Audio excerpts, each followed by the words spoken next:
বাংলার মুসলমানের সামনে মহান রব্বুল আলামিনকে অপমান করে চলে যায়, আপনি বুঝতে পারেন না।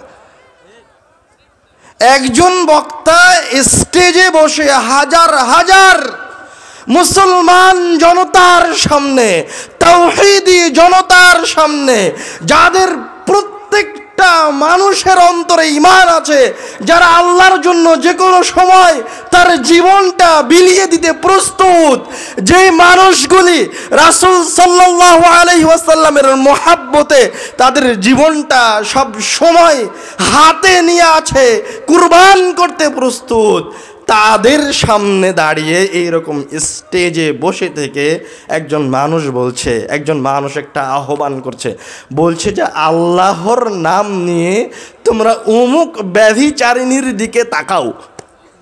নাউযুবিল্লাহি মিন যালিক। আমি এই ব্যভিচারিণীর নাম নিচ্ছি না, এর চেয়ে বড় কষ্টের কি আছে? এই ভিডিও আপনারা যারা ফেসবুক চালান তারা সবাই দেখেছেন আমার ধারণা। একজন ইন্ডিয়ান নায়িকাকে দেখার আহ্বান করছে, স্টেজে বসে থেকে একজন ব্যভিচারিণীর দিকে তাকাতে বলছে, একজন জিনাকারীর দিকে তাকাতে বলছে, শুধু তাকাতে বলেনি, বলছে আল্লাহ রাব্বুল আলামিনের নাম নিয়ে তাকাও। নাউযুবিল্লাহি মিন যালিক। হে আল্লাহ, তুমি এই উম্মতকে রক্ষা করো। আপনি বুঝতে পারছেন না শয়তান আপনাকে কিভাবে পথভ্রষ্ট করে। আদম আলাইহিস সালামকে পথভ্রষ্ট করেছে। আদম আলাইহিস সালামকে সে বলছে ইন্নী লাকুমা আলামিনান নাসিহিন, আমি তোমাদেরকে উপদেশ দেওয়ার জন্য এসেছি। অথচ এই ব্যভিচারের শাস্তির কথা, এই জেনার শাস্তির কথা বলতে গিয়ে আল্লাহ রাব্বুল আলামিন, আপনাকে আরো স্পষ্ট করে বলি, আল্লাহ রাব্বুল আলামিন সাধারণত কোনো হুকুম পরিপূর্ণভাবে কোরআনুল কারীমে বর্ণনা করেন না।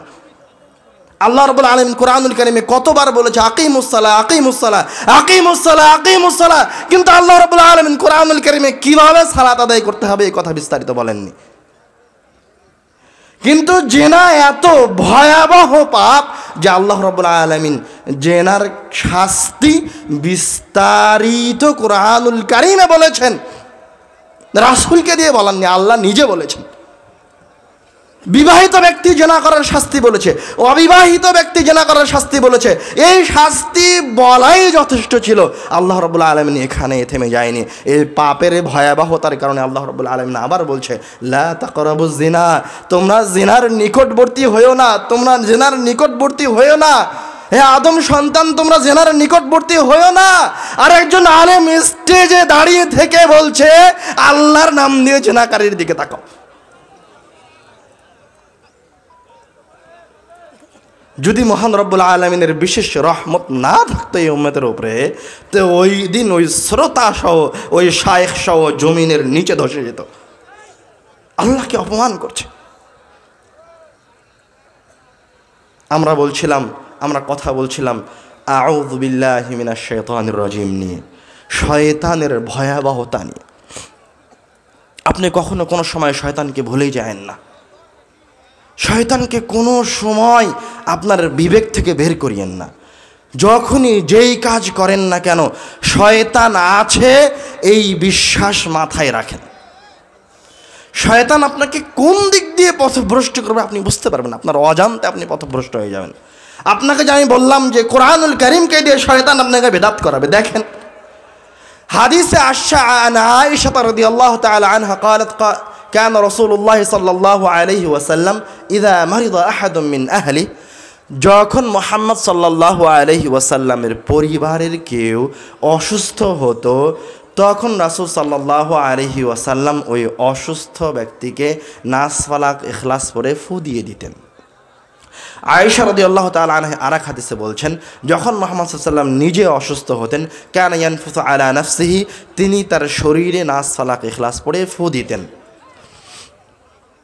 আয়েশা রাদিয়াল্লাহু তাআলা আনহা থেকে বর্ণিত আরেকটা হাদিসে এসেছে, আয়েশা রাদিয়াল্লাহু তাআলা আনহা বলছেন রাসূল সাল্লাল্লাহু আলাইহি ওয়াসাল্লাম যখন মুমূর্ষ, অসুস্থ, যখন তিনি হাত পাও নড়াতে পারছেন না, একটা পর্যায়ে গিয়ে রাসূল সাল্লাল্লাহু আলাইহি ওয়াসাল্লামের কথা বলার শক্তিও হারিয়ে গেছে, তখন আয়েশা রাদিয়াল্লাহু তাআলা আনহা বলছেন কুনতু আকরাউ আলাইহি ওয়া আমসাহু বিয়াদিহি আলাইহি, আমি আয়েশা মুহাম্মদ সাল্লাল্লাহু আলাইহি ওয়াসাল্লামের হাতটা ধরে নাস আর ফালাক সূরা তেলাওয়াত করছিলাম আর তার শরীরটা মাসাহ করছিলাম।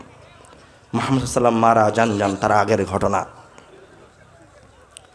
এছাড়াও একাধিক হাদিস প্রমাণ করছে যে দুনিয়াবী জীবনে মুহাম্মদ সাল্লাল্লাহু আলাইহি ওয়াসাল্লাম যে কোনো ধরনের বিপদ থেকে বাঁচার জন্য, যে কোনো রোগ বালা থেকে, বিভিন্ন কাজ থেকে বিভিন্ন সময়ে প্রয়োজনে কোরআনুল কারীম তেলাওয়াত করে উপকার নিয়েছেন। কোরআনুল কারীমকে দিয়ে তিনি দৈনন্দিন জীবনে বিভিন্ন কাজ করিয়ে নিয়েছেন মুহাম্মদ সাল্লাল্লাহু আলাইহি ওয়াসাল্লাম। কিন্তু কোনো হাদিস প্রমাণ করে না যে মানুষ মারা যাওয়ার পর তার জন্য কোরআন তেলাওয়াতের বিধান আছে, কোনো হাদিস নাই।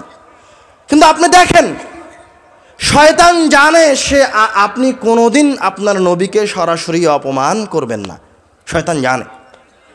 এই জন্য শয়তান একটা ভালো উপায় অবলম্বন করছে। কি উপায় অবলম্বন করছে? কোরআন তেলাওয়াত ছিল মানুষ মারা যাওয়ার আগ পর্যন্ত, কিন্তু শয়তান এই ইবাদতকে বিকৃতি করে দিয়েছে। ওই ব্যক্তি জীবনে কোনোদিন কোরআনই পড়েনি, যখন সে অসুস্থ তখন তার পাশে বসে কেউ কোরআনুল কারীমের একটা আয়াত তেলাওয়াত করেনি, কেউ কোরআনুল কারীমের একটা সূরা ওই অসুস্থ ব্যক্তির পাশে বসে পড়েনি। যখন ও মরে গেছে, যখন ও মারা গেছে, যখন ও মৃত লাশ উঠানে ফেলে রাখা হয়েছে, তখন হুজুরেরা তার চারপাশে বসে এবার কোরআন খতম করছে। কথা বুঝতে পারেননি? তো আপনি তো জানেন কোরআন বড় ক্ষমতাশীল মহান কিতাব, প্রত্যেক মুমিন জানে। এখন শয়তান আপনার এই মহানুভবতাকে, কোরআনের প্রতি আপনার ভালোবাসাকে কিভাবে ব্যবহার করছে?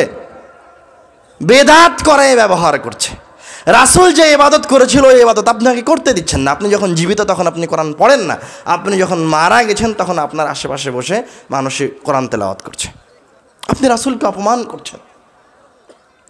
এবার আসেন, আপনি কে শয়তান কোরআনুল কারীমকে দিয়ে একজন ঈমানদার ব্যক্তিকে শিরকের মাঝে রেখেছে। আপনার কাছে শুনতে আশ্চর্য লাগছে, কিন্তু বাস্তবতা তাই। শত হাদিস আয়াত প্রমাণ করে যে কোরআনুল কারীম থেকে কেউ যদি সরিষার সমপরিমাণ উপকার লাভ করতে চায় তো কোরআনুল কারীম তেলাওয়াত করে উপকার লাভ করতে হবে, অন্যথায় এই কিতাব কোনো উপকার করতে পারবে না। আমি যদি এই কিতাব আমার বুকে ধরে থাকি তো এখন এই কিতাব আমার সরিষা সমপরিমাণ কাজে আসবে না। এই কিতাব আমাকে কাজে নিয়ে আসার জন্য এই কিতাব থেকে একটা আয়াত তেলাওয়াত করতে হবে, বাস। দেখেন শয়তান এবার কি করেছে। শয়তান আপনাকে প্ররোচিত করেছে এই কিতাবের আয়াতগুলিকে সংখ্যায় রূপান্তরিত করে তাবিজের ভিতর ঢুকিয়ে দিয়ে আপনার গলায় ঝুলিয়ে দিয়ে বলেছে এই তাবিজ আপনি গলায় পড়ে থাকেন, আপনি আর কোনো বিপদ আপদে পড়বেন না। যারা শয়তানের পাল্লায় পড়েছে ওরা এই তাবিজকে নিয়ে রমরমা ব্যবসা করছে। যে কোনো বিপদ থেকে বাঁচার জন্য বলছে এই তাবিজটা আপনার গলায় ঝুলিয়ে রাখেন, তাহলে কারো নজর লাগবে না। এই তাবিজ আপনার গলায় ঝোলান, তাহলে আপনার রুটি রুজিতে বরকত আসবে। এই তাবিজ আপনার গলায় ঝোলান, তাহলে কিয়ামতের দিনে অমুক বাবা আপনার সহযোগিতায় আসবে। এই তাবিজ আপনি গলায় ঝোলান, তাহলে কবরে আপনার শাস্তি হবে না। অথচ এগুলো সব কথা সরাসরি রাসূল সাল্লাল্লাহু আলাইহি ওয়াসাল্লামের কথার বিরোধী। এগুলি সব কথা তাবিজ সংক্রান্ত সব কথা মহান রব্বুল আলামিনের আয়াতের বিরোধী। আপনার হেদায়াতের জন্য কোরআন যথেষ্ট। আসেন হেদায়াতে আসেন। তোমরা ঘুরে বেড়াচ্ছ না, ছেলে বসেন, আপনারা হাঁটছেন কেন এদিক দিয়ে সামনে দিয়ে? যারা পিছনে আছেন তারা পিছনে থাকবেন, এদিক দিয়ে সামনে আসবেন না, খবরদার। শুরুতেই আপনাদেরকে বলেছি। এবং পিছনে কেউ যেন কথা না বলে, কোনো আওয়াজ যেন পিছন থেকে সামনে না আসে। যারা ভলেন্টিয়ার আছেন তারা পিছনের দিকে যান, যাদের জায়গা হচ্ছে না তাদেরকে বসার একটু ব্যবস্থা করে দেন। কিন্তু খবরদার আলোচনাকে মূল্যায়ন করার চেষ্টা করেন, অতীব গুরুত্বপূর্ণ আলোচনা। সবচেয়ে শ্রেষ্ঠ আলোচনা, শুরুতেই বলেছি। এবং কোনো আলোচনা থেকে যদি শয়তান আপনাকে বিরত রাখার চেষ্টা করে, তো শয়তান এই আলোচনা থেকে আপনাকে বিরত রাখার সবচেয়ে বেশি চেষ্টা করবে। বলেন তো কেন? কেননা আলোচনা কোরআনের। তো শয়তান এখন সবচেয়ে বেশি বিরোধিতা করবে। অন্য কোনো আলোচনার সময় শয়তান এত বিরোধিতা করবে না, যত বিরোধিতা করবে, আপনার অন্তরে যত কুমন্ত্রণা দিবে, আপনার অন্তরে যত অস্বসা দিবে এই আলোচনার সময়। আপনি তো কোনোদিন কোরআন হাদিস শোনেন না, ওই যে এখনও দেখেন দুই একজনের আওয়াজ দূর থেকে আসছে, ও তো কোনোদিন কোরআন আওয়াজ শোনে না, ওর তো হিদায়েত জ্ঞান নাই, ওর তো বুদ্ধি নাই। ওই তো মনে করেছে মাহফিলে উপস্থিত হলে মনে হয় জান্নাতে যাওয়া যায়। ও তো মনে করেছে মুসলমান হয়ে গেছি মানেই মনে হয় আমি শ্রেষ্ঠ। বুঝতে পারেননি? ও মনে করেছে আমার নাম আব্দুল্লাহ, তাই মনে হয় আমি জান্নাতে চলে গেছি। যদি মুসলমান নাম দিয়েই পৃথিবীতে শ্রেষ্ঠ হওয়া যেত, যদি কোরআনুল কারীম আমার হাতে রেখে সবচেয়ে শক্তিশালী ক্ষমতাধর হওয়া যেত, তাহলে মুসলমানরা সবচেয়ে বেশি ক্ষমতাশীল হতো। যদি মুসলমান নাম দিয়ে আর কিতাব থাকার কারণে আর পাড়ায় পাড়ায় মসজিদ থাকার কারণে মুসলমানদের সম্মান ফিরে আসতো, মুসলমানরা সম্মানিত হতো, তো আজকে মুসলমানরা সবচেয়ে বেশি সম্মানিত হতো। কই বাংলাদেশের প্রত্যেকটা পাড়ায় পাড়ায় মসজিদ আছে, প্রত্যেকটা পাড়ায় পাড়ায় তো গির্জা নাই। বাংলাদেশের প্রত্যেকটা পাড়ায় পাড়ায় মসজিদ আছে, বাংলাদেশের প্রত্যেকটা পাড়ায় পাড়ায় তো মন্দির নাই। বাংলাদেশের প্রত্যেকটা পাড়ায় পাড়ায় মসজিদ আছে, কই বাংলাদেশের প্রত্যেকটা পাড়ায় পাড়ায় তো ইহুদিদের ইবাদতগাহ নাই। তো আপনি কেন অপদস্থ? আপনি কেন লাঞ্ছিত? আপনি কেন অপমানিত? ইহুদি কেন সম্মানিত? খ্রিস্টান কেন সম্মানিত? আপনার মাথায় প্রশ্ন আসে না? আপনি তো বুঝতেই পারেননি, আপনি জানেনই না সম্মানিত হওয়া যায় কি দিয়ে।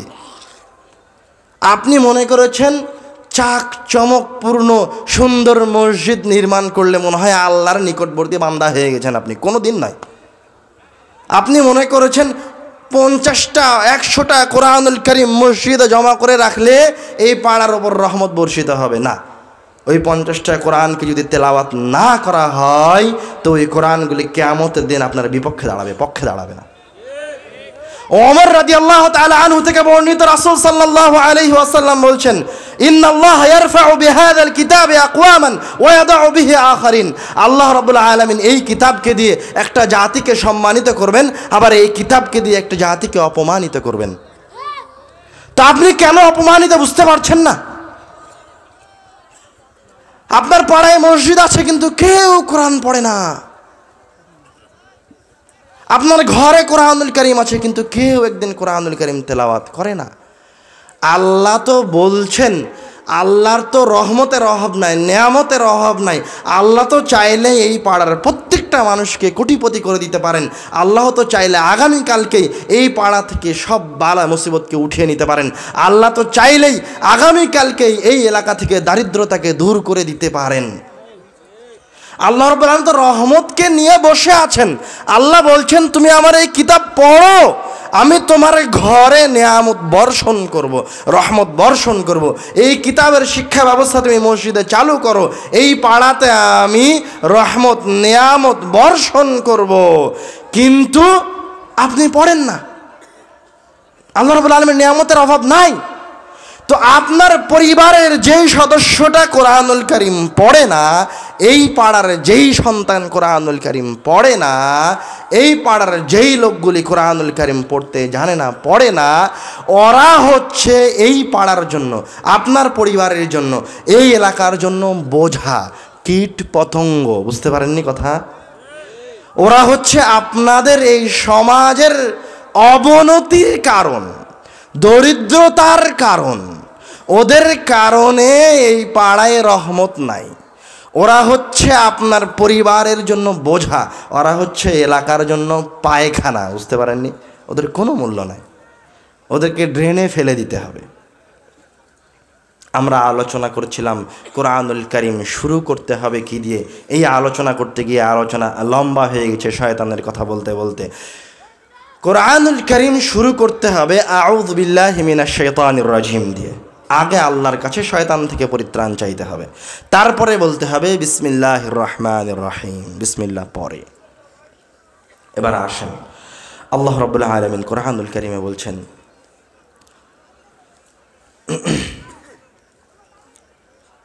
فإذا قرئ القرآن فاستمعوا له وأنصتوا لعلكم ترحمون। যখন তোমাদের সামনে কোরআন তেলাওয়াত করা হয় তখন তোমরা তোমাদের মুখগুলিকে বন্ধ রাখো। যখন তোমাদের সামনে কোরআন তেলাওয়াত করা হয় তখন তোমরা মনোযোগ দিয়ে কোরআন শোনো, কোরআনের আলোচনা শোনো। যদি তোমরা মনোযোগ দিয়ে মুখ বন্ধ করে কোরআন তেলাওয়াত শ্রবণ করেছো, বিনিময়ে আল্লাহ রাব্বুল আলামিনের পক্ষ থেকে যতক্ষণ তোমরা শ্রবণ করবে ততক্ষণ পর্যন্ত রহমত অবতীর্ণ হতে থাকবে।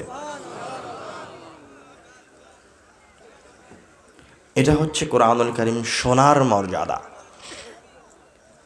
এবার আসেন, عن البراء بن عازب رضي الله تعالى عنه قال براء بن عازب رضي الله تعالى عنه বলছেন كان رجل يقرأ سورة الكهف وعنده فرس مربوط بشدنين। একদা একজন ব্যক্তি বসে থেকে সূরা কাহাফ তেলাওয়াত করছে আর তার পাশে দড়ি দিয়ে একটা ঘোড়া বাঁধা আছে। ফাতাগাশাতহু সাহাবাতুন, কোরআন তেলাওয়াত করতে করতে তাকে উপর থেকে একটা মেঘখণ্ড ঘিরে ধরলো। ওয়াজআলাত তাদনু, আর আস্তে আস্তে ওই মেঘখণ্ডটা নিচে নেমে আসতে লাগলো। ওয়াজআলা ফারাসুহু ইয়ানফিরু মিনহা, আর ওই ঘোড়াটা ছটফট করতে লাগলো। এই দৃশ্য দেখে সাহাবী একটু হতচকিত হয়ে গেছেন, কোরআন তেলাওয়াত বন্ধ করে বাড়িতে চলে গেছেন। ফালাম্মা আসবাহা আতান নবী সাল্লাল্লাহু আলাইহি ওয়াসাল্লাম ওয়া যাকারা যালিকা লাহু, সকাল হতেই মুহাম্মদ সাল্লাল্লাহু আলাইহি ওয়াসাল্লামের কাছে ছুটে এসে ঘটনা বলেছেন, হে আল্লাহর রাসূল, গতকালকে সন্ধ্যায় এমন এমন ঘটনা ঘটেছে। তখন রাসূল সাল্লাল্লাহু আলাইহি ওয়াসাল্লাম ওই সাহাবীর প্রতি বলছেন, তিলকা সাকিনাতু তানাজ্জালাত লিল কোরআন, আরে শোনো, ওটা তো ছিল তুমি যেই মেঘকে আসমান থেকে নেমে আসতে দেখছিলে, ওটা তো ছিল তোমার কোরআন তেলাওয়াত করার কারণে, তোমার তাসবিহ তারতিলের সুন্দর কোরআন তেলাওয়াত ফেরেশতারা শুনতে পেয়ে আল্লাহ রাব্বুল আলামিন তোমার এই কোরআন তেলাওয়াতের কারণে আসমান থেকে রহমত অবতীর্ণ করছিলেন। তিলকা সাকিনা, সাকিনা অবতীর্ণ করছিলেন। আর একটা রিওয়ায়াতে আসছে তিলকাল মালাইকাতু দানাত লিসাউতিকা, তারা ছিল ফেরেশতাদের একটা দল, তোমার সুন্দর কোরআন তেলাওয়াত শুনে তারা আসমান থেকে জমিনে নেমে আসছিল। লাউ ক্বরা'তা লা আসবাহাত ইয়ানজুরুন নাসু ইলাইহি, তুমি যদি কোরআনুল কারীম পড়া বন্ধ না করে সকাল পর্যন্ত কোরআন তেলাওয়াত করতে থাকতে, তাহলে ফেরেশতারা তোমার চারপাশে দাঁড়িয়ে দাঁড়িয়ে তোমার কোরআন তেলাওয়াত শ্রবণ করতে থাকতো। সাহাবায়ে কেরামগণ মদিনার অন্য অন্য মানুষেরা ফেরেশতাদেরকে দাঁড়িয়ে দাঁড়িয়ে দেখতে পেত। লা তাতাওয়ারা মিনহুম, তারা মানুষকে দেখে ফেরেশতারা পালিয়ে যেত না, মনোযোগ দিয়ে কোরআন শ্রবণ করত। এটা হচ্ছে কোরআনুল কারীম শ্রবণের মর্যাদা। বুঝতে পারেন এই আয়াত আর এই হাদিস আমি কেন বললাম? এটা হচ্ছে কোরআনুল কারীম শ্রবণের মর্যাদা। তাহলে তিলাওয়াতের মর্যাদা কত বেশি হতে পারে? রাসূল সাল্লাল্লাহু আলাইহি ওয়াসাল্লাম বলছেন, মান ক্বরা হারফান মিন কিতাবিল্লাহ ফালাহু বিহি হাসানাহ, যেই ব্যক্তি এই কিতাবের একটি অক্ষর তেলাওয়াত করবে, ফালাহু বিহি হাসানাহ ওয়াল হাসানাতু বিআশরি আমসালিহা, তাহলে এই একটা অক্ষর তেলাওয়াত করার বিনিময়ে আল্লাহ রাব্বুল আলামিন তার আমলনামায় 10টি নেকি লিপিবদ্ধ করবেন। লা আকুলু আলিফ লাম মিম হারফ, রাসূল সাল্লাল্লাহু আলাইহি ওয়াসাল্লাম বলছেন, কেউ যদি শুধুমাত্র আলিফ লাম মিম এই আয়াতটা তেলাওয়াত করে তো বিনিময়ে এখন আমার আমলনামায় কত নেকি লেখা হয়েছে? আলিফ লাম মিম 3টা অক্ষর 30 নেকি আমার আমলনামায় লেখা হয়ে গেছে। সুবহানাল্লাহ। এবার মসজিদের আলোচনায় আসেন। আবার কোরআনের সাথে মসজিদের ওতপ্রোত সম্পর্ক জড়িত। عن عقبة بن عامر رضي الله تعالى عنه قال খারাজা রাসূলুল্লাহ সাল্লাল্লাহু আলাইহি ওয়াসাল্লাম ওয়া নাহনু ফিস সুফা। রাসূল সাল্লাল্লাহু আলাইহি ওয়াসাল্লাম তার বাড়ি থেকে বের হয়ে আসলেন, আমরা মসজিদে নববীর বারান্দায় বসে আছি। রাসূল সাল্লাল্লাহু আলাইহি ওয়াসাল্লাম বের হয়ে এসে আমাদেরকে বলছেন, তোমাদের মাঝে থেকে এমন কি কোনো ব্যক্তি আছে যে বুতহান অথবা আকিক নামক বাজারে গিয়ে কোনো প্রকার পাপ কাজে লিপ্ত হবে না, আত্মীয়তার সম্পর্ক ছিন্ন করবে না, ফ্রিতে সবচেয়ে দামি 2টি উটনি নিয়ে আসবে? তোমাদের মাঝে কোনো সাহাবী কি এরকম আছে যে এটা চাই? সাহাবীরা তো খুশি হয়ে গেছে যে ফ্রিতে সবচেয়ে দামি 2টি উটনি পাওয়া যাবে। কুল্লুনা নুহিব্বু যালিকা ইয়া রাসূলুল্লাহ, হে আল্লাহর রাসূল আমরা সবাই তো এটা চাই। এবার রাসূল সাল্লাল্লাহু আলাইহি ওয়াসাল্লাম বলছেন, আফালা ইয়াগদু আহাদুকুম ইলাল মসজিদ ফায়ুআল্লিমু আও ইয়াকরা আয়াতাইন মিন কিতাবিল্লাহ, তোমাদের মাঝে থেকে কেউ যদি মসজিদে গিয়ে একটা আয়াত আরেকজনকে শিখিয়ে দেয় অথবা একটা আয়াত ওই মসজিদে বসে তেলাওয়াত করে, খায়রুন লাহু মিন নাকাতাইন, তাহলে যে 2টি আয়াত সে একজনকে শিখিয়ে দিল অথবা যে 2টি আয়াত সে মসজিদে বসে তেলাওয়াত করলো, এই 2টি আয়াতের বিনিময়ে তার আমলনামায় সবচেয়ে দামি 2টি উটনির সমপরিমাণ নেকি লিপিবদ্ধ করা হবে। وثلاث خير له من ثلاث وأربع خير له من أربع ومن أعدادهن من الإبل। এইভাবে যেই ব্যক্তি মসজিদে বসে যতগুলি আয়াত তেলাওয়াত করবে অথবা যতগুলি আয়াত আরেকজনকে শিখিয়ে দিবে, প্রত্যেকটা আয়াতের বিনিময়ে আল্লাহ রাব্বুল আলামিন তার আমলনামায় সবচেয়ে দামি একটা উটনি আল্লাহর রাস্তায় সাদকা করে দিলে যত নেকি হতো তত নেকি তার আমলনামায় লিখতে থাকবেন। এই হাদিস থেকে বোঝা যাচ্ছে যে কোরআন তেলাওয়াতের একটা বিশেষ জায়গা হচ্ছে মসজিদ। মসজিদে গিয়ে কোরআন তেলাওয়াত করতে হবে, মসজিদে কোরআন শিক্ষার ব্যবস্থা থাকতে হবে, বাধ্যতামূলক থাকতে হবে। রাসূল সাল্লাল্লাহু আলাইহি ওয়াসাল্লামের যুগে, সাহাবীদের যুগে, তাবেঈদের যুগে, তাবেঈদের যুগে প্রায় 400 শতাব্দী পর্যন্ত মুসলমানদের শিক্ষা ব্যবস্থা ছিল মসজিদ কেন্দ্রিক। তারা সব কিছু মসজিদেই শিখত। আমি যে আজহার বিশ্ববিদ্যালয়ে পড়াশোনা করেছি, ওই আজহার বিশ্ববিদ্যালয়ে আগে মসজিদের মাঝে ছিল একটা পিলারের পাশে বসে একজন বিদ্বান দার্স দিতেন।